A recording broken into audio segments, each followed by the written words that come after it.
Este es el video de la práctica número 7 que corresponde a la determinación del coeficiente de fricción estático en una superficie inclinada. Esta práctica fue hecha por los estudiantes Catalina Marigal Sánchez y mi persona, Drayan López Fernández. Para esta práctica se tuvo como objetivo medir el ángulo límite θ, el cual corresponde al ángulo en el cual el objeto se comienza a desplazar en una superficie inclinada. En este caso, el movimiento se debe a que el peso en X del objeto supera el valor de la fricción, por lo tanto, o es igual al valor de la fricción, y por lo tanto el objeto comienza a moverse. Para determinar el ángulo límite se tomaron 12 mediciones, a las cuales posteriormente se les determinó el promedio y la desviación estándar.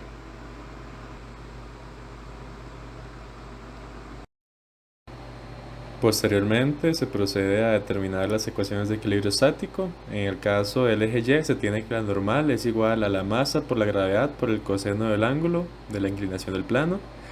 En el eje X obtenemos que la fricción o el coeficiente por la normal es igual a la masa por la gravedad por el seno del ángulo. Y finalmente obtenemos que el coeficiente de fricción estático va a ser igual a la masa por la gravedad por el seno del ángulo entre la masa por la gravedad por el coseno del ángulo, que se puede simplificar como el tangente del ángulo.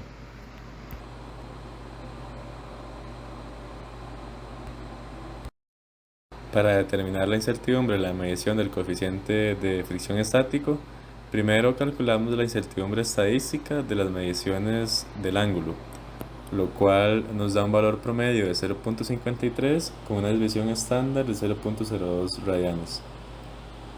Finalmente obtenemos entonces la incertidumbre del ángulo medido como 0.53 más menos 0.02 radianes.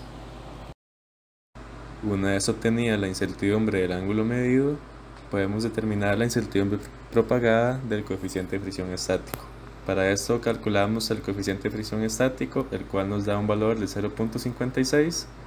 Luego calculamos la derivada parcial del coeficiente de fricción estático con respecto al ángulo, lo cual nos da secante al cuadrado del ángulo. Y con esto podemos determinar la incertidumbre del coeficiente de fricción estático como el secante al cuadrado del ángulo por la incertidumbre del ángulo, lo cual nos da 0.03. Así obtenemos el coeficiente de fricción estático como 0.56 más menos 0.03. Muchas gracias por su atención.